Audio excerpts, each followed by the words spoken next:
Hi, it's Daphne. Welcome back to my channel. In today's video, I'm going to be going through all the books I read in October. If you haven't noticed, I'm in a different location. I'm actually visiting my grandmother in Florida, and this is her room. It's the best spot in the house to do a little sit-down chat with you. And if you hear any like gurgling in the background, the pool is just behind the camera through the glass door, and the little waterfall is running. But hopefully it isn't too distracting. So yes, I'm excited to talk about all the books I read in October. If you like the video, please give it a thumbs up. And if you want to see more videos from me, feel free to subscribe down below. So let's get started.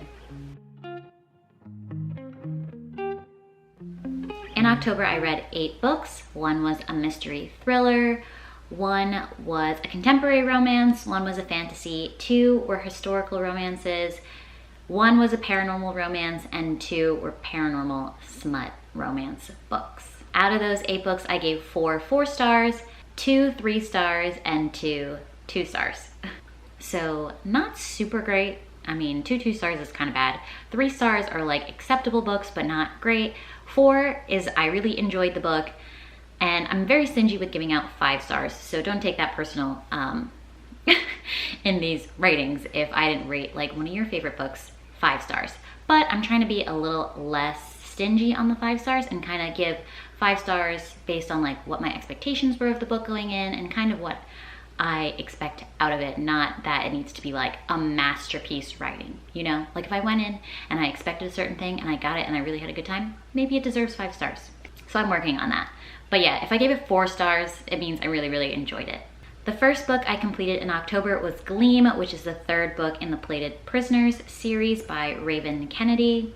I read the first 2 books last month and really enjoyed them, even though I thought there'd be more romance in the books than there ended up being. But this 3rd book is where the romance really picked up. So this series is about a woman named Oren. She is King Midas's like favorite consort. She's completely gold. King Midas has this power to be able to turn anything into gold, and she's the only like one of his harem that is gold, and she's the favored one. And the series is about her tumultuous relationship with Midas. He is not the hero for sure. She comes across another hero throughout. I don't want to spoil too much because so much happens in these books, but the 3rd one I will say is where things become more worth the journey of getting to it.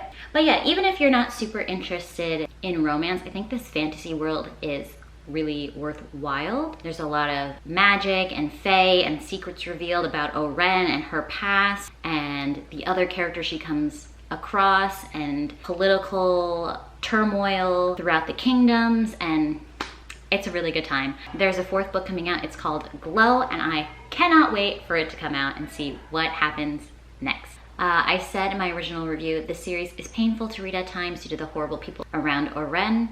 Oren is finally seeing people for who they really are, and we get some romance actually happening now.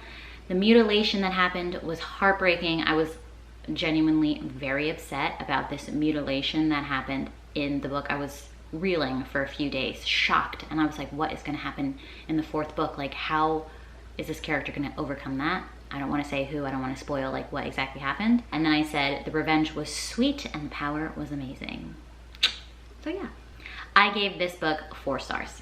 The next book I read was paranormal smut. It was called The Witch's Wolves by Ellie Mae McGregor. So this book is about this woman who's allegedly a witch. I don't think she does anything particularly magical, but she lives in this fantasy paranormal world, and she's trying to escape these people who are prosecuting her because of her sexuality. She's just very like, she's a very sexual creature, and she was with a woman, and she kind of sleeps around a lot, but like she doesn't have any shame in that, but the people in the society like really shame her. It's kind of like olden-timey and stuff. So she runs away from being prosecuted unfairly and being called a witch, and I guess they want to kill her and stuff. It's a novella, it's really short. And she comes across this cabin in the woods, and there are these 2 wolf men that live there, and they're like a married couple or whatever, and they're very beastly. They're not like the typical werewolf where they look like a man and they transform into a wolf. They're very like wolfish in features all the time, and it's a smutty romance between this throuple. I read it because a lot of people on BookTube were talking about it. One of the people I enjoy watching, what's her name? I think Mina Reeds read this, so I was curious to give it a try. And it was a good time. I guess. It's a little weird. I ended up giving it 3 stars. A lot of people are saying that this book is quite sweet, which, given the circumstances, sure, it's very sweet. The werewolf guys are very sweet and loving towards this witch girl. Okay, so a bit of a controversial opinion. The 3rd book I read in October was The Guest List. This is like a mystery thriller type book, very, very popular, very well beloved. I, however, did not love this book. I ended up giving it 2 stars. So this book is about a famous actor and his soon-to-be wife, who's also famous in her own right. I think she's like a writer or something, like a magazine person. And she wants to have her wedding on this remote island in Ireland or something. And there's this underlying ominous dark history between the characters, and someone ends up dead. So this is about that story and finding out what happened. So in the writing, it kind of goes back and forth of the couple days before the wedding and the night of the murder. Honestly, I thought it was a little boring. I don't read a lot of mysteries or thrillers, but I was just underwhelmed. Like, the reveals that happened were quite like normal things. Like, sure, they were bad, I guess. They were bad and like, you know, but like for everyday life bad. Not like dramatized, like, wow, this is like a movie, or like this is an amazing book, or anything like shocked, like I can't believe this happened, you know. It's kind of like, I mean, maybe a little bit, but like, I don't know. I was just underwhelmed. Let me know what you thought about it. My mom read this too, and I think she ended up giving it 3 stars. She was a little maybe disappointed based on all the hype and stuff, but yeah. I really had to force myself to read this book. It took me a while. In my initial review, I said I did not enjoy reading at all, forced myself to finish. The writing style was not to my taste. I forgot about that. I don't know, I just didn't like it though. The ending was fine, I guess. I tried.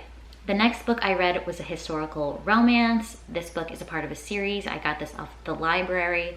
I would have read more in the series, but they didn't have them available for some reason. They only had the first 2, so I read the first 2. And the first one is called Never Seduce a Scot. It's a part of the Montgomery and Armstrong's series by Maya Banks. So this book is about Evelyn, who is in a Scottish clan, and Graham, who is in an enemy Scottish clan. The king doesn't want these rival clans to keep fighting because they're very powerful and he needs them to get along. So the king forces a marriage between these clans in hopes for peace. That leads to Evelyn and Graham getting married. Everyone in Evelyn's clan thinks she's mentally impaired. She did have a horse riding accident where she fell and hit her head and was lost for a few days, but they don't know that she's actually just deaf and she can't hear what they're saying. Obviously, I feel like she could have cleared this up if she wanted to, but she decides to keep this a secret because they wanted her to marry this other guy who was very threatening and promised to like abuse her. So she decided to keep her deafness a secret and just let people think she was mentally impaired so they wouldn't force her to marry this other horrible guy. But instead, they're forced to marry her to Graham a few years after her accident. And he thinks she's mentally impaired, but he slowly learns that she's more capable. And now that she's in this new clan, she wants to build a better life for herself. And it's their love story falling in love, a little bit of the drama with the clans and that other guy. And it was a really fun ride. I enjoyed it. For some reason, I gave it 3 stars. I don't remember why I gave it 3 stars. Maybe because it's not the steamiest book. Very PG-13, I'd say.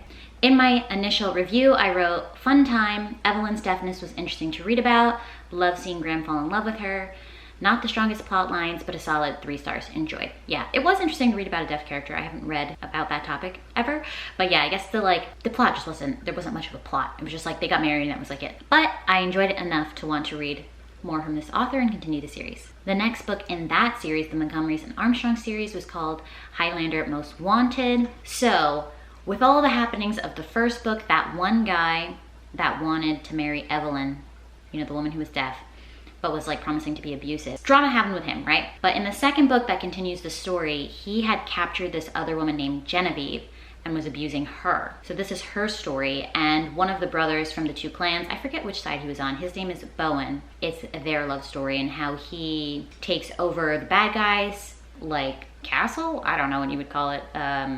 Stronghold? I don't know. Whatever. So the bad guy, his land gets taken by the 2 Armstrong and Montgomery clans. This guy Bowen's gonna be running it, and he meets Genevieve, who was abused by that bad guy, and it's their love story and how she falls in love with him and learns to trust him. And honestly, it was Really, really sweet. I think it was fairly well done. I have never been in that position before, so I can't 100% say, but out of the books I've read on topics of abuse, I remember this one being better than others.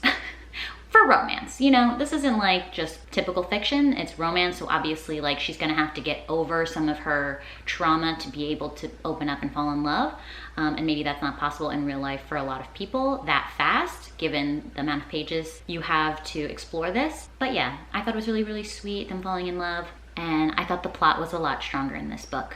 I gave this book 4 stars, and in my initial review I said, very sad, I felt their connection and how Genevieve found comfort in Bowen. Enjoyable read, though sometimes I was like, how is she not completely terrified of all men, including Bowen? That's what I was saying before. Also, there were a couple of editing errors where the male names were mixed up, and it really threw me out of the story. Yeah, for some reason, like the edit was weird. Like there was another brother that's name started with B, and they were like getting mixed up in the edit. I don't know if it was like a find and replace issue, but like it was really confusing in a few points, which is annoying. I mean, you know, editing needs to be better than that. There's a 3rd book in this series called Highlander Ever After, and I was so interested in this one because the heroine in this one is a character we met in the 2nd book, and she was really sweet, and I wanted to see her fall in love, but it wasn't available at my library, so I missed out, but whatever. The next book I picked up was the Ex Hex. I got this off Book of the Month for October. It's a witchy book. I was like, October is the perfect time to read it. I don't know if I'm gonna be in the mood to read this after October, so I made sure to squeeze it in. However, this one also fell flat for me. This is a paranormal romance. I ended up giving it 2 stars. I felt like the plot in this was kind of boring, and I also thought the steam was okay at times and then like boring at other times, and just like, I don't know, the whole thing. The magic thing was like not that interesting. I've read more interesting magic, and it's supposed to be like rom-com-y, but like I did not vibe. I think a lot of people were saying like, oh yeah, it's just like a good time, but like it's not the best thing I ever read. And yeah, I would agree with that, but like I didn't even have that much of a good time. So this book is about Vivian and Rise. Rise is from like Europe. Vivian's from some American witchy town. Rise ancestors created this town, and there's some magical fault lines or whatever there. They were together like 10 plus years ago. He did something that hurt her, so she broke up with him. They were only together for like a summer or something. She gets drunk and puts a hex on him that she thought was fake, but it turns out it was real when Rise comes back from Europe these 10 plus years in the current time, and these mishaps start happening to him. So the story is about them trying to like break this curse that she put on him by accident, and then them getting a second chance romance. Like I said, I gave it 2 stars. In my review, I wrote, it's witchy, fun vibes this book was going for was not enough for me to enjoy it like I wish I did. There were a lot of things that were brought up that were not addressed by the author or the characters, such as the death of her parents. How did that happen? Yeah, like her parents were dead, and I don't even know why they're dead. And the characters never talked about their issues from their shared past. Yeah, like whatever issue she had with them, they didn't resolve that. They just didn't talk about things. Also, I hate it when characters are like, we are horrible for each other, but there is literally no proof of that. It's just a stupid device weakly used by the author. Wow, I was really ranting. Author to create conflict. These characters also suck majorly at communicating. I had to skim the last 40 pages, ugh, and the steamy bits weren't worth all the issues and annoyances I had with this book. Sorry. Yeah, you can tell when I'm mad. I gave it 2 stars and I ranted about it. And I wish the author spent more time to like have them figure things out and like get to know each other deeper and things like that to make them feel more real. So another book I finished in October was A Lady of Rooksgrave Manor by Catherine Moon. Apparently this is part of a series. I don't think it needs to be a series in my personal opinion, but it's the Tempting Monsters series. This book took me forever in my life to finish, and it wasn't because it's bad. It's a paranormal smut romance, and it's like a reverse harem. So this book is about a woman named Esther. She is like a maid. It's in a historical time period. She's also a very sexual being, and she gets approached by this doctor figure who tells her about Rooksgrave Manor, which is a house for ladies, I guess, that have clients, monster clients. It's like an elite brothel, but they take very good care of their women. They only have dedicated clients. and the women have to approve of everything. They have to be comfortable. Very woman-friendly environment, right? So she's down to go. She meets with the doctor guy who has a Dr. Jekyll, Mr. Hyde kind of personality.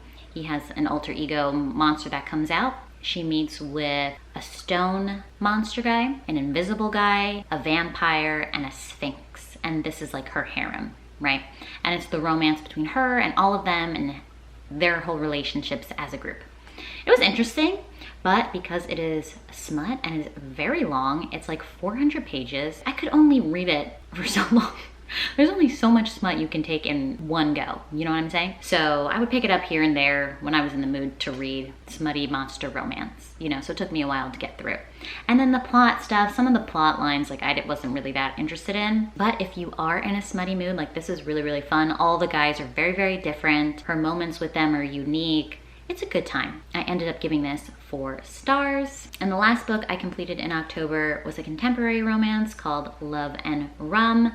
This is part of the Cocktail series by Danny McLean. This was a good book. I really enjoyed it. I ended up giving it 4 stars. So this book is totally different vibes than some other contemporary romances that I've read in the past. I feel like there wasn't so much tension. So this book is about a woman named Audrey and this guy named Jackson. So Audrey works in like spirit distribution and advertising, and she likes to help small businesses and distilleries get the exposure that they need, things like that. She's really passionate about this work. And Jackson is a TV star. He works on like a fantasy show. He doesn't imagine himself settling down anytime soon with his work and stuff. He feels like it will be very difficult, but he does want that eventually. And Audrey's just coming off of a divorce. She's been divorced for about a year now, and she's trying to put herself back out there, but she's really not sure. So she comes across Jackson at her friend's bar, and her friend kind of like pushes her to interact with him and just have like a one-night stand or just like a friends with benefits thing with this guy that, you know, Audrey's attracted to, and not put so much pressure on herself to like jump into a new relationship. This book is about Audrey and Jackson coming to terms with like being in an intimate relationship, but not necessarily committing to a relationship, and them eventually falling in love. And it was just so sweet, and it was just so well done. It felt so realistic the way it was written, and how the characters communicated with each other, and how they wanted more from each other. And the conflict felt so real because, you know, people have baggage and maybe trust issues. It was just so realistic with like not all this made up tension just for tension's sake. It just was like a romance book that you could be like, yeah, this is like nice fun ride. I don't need all this tension. It's just enjoyable. You know? There was conflict at the end, but it felt so real. Like they had a fight, and I think it was one of the most realistic fights that I've read in a while. In my initial review, I said, enjoyed this more than I expected. I really liked that it was a chill read with low stakes, which made it a relaxing romance to read. The conflict was not that miscommunication trope, but seemed like a realistic fight this couple could have had. Also, I love a hero who is so in love. Yeah, he was very in love with her. Yeah, I would highly recommend this. I believe I got this off Amazon First Reads, so I picked this up for free on my Kindle. If you don't know about Amazon First Reads, if you're a Prime member, you should totally look into that. Every month they have a selection of maybe like 7 or so books that you can download for free. So take advantage of that. There is another book in the series about her best friend, and maybe I'll pick that up one day. All right, so those are the 8 books I read in October. I hope you enjoyed. If you did, feel free to give this video a thumbs up and subscribe down below if you haven't already. If you made it to the end of this video, leave me a flower emoji down in the comments to let me know, and I'll catch you in another video. Bye!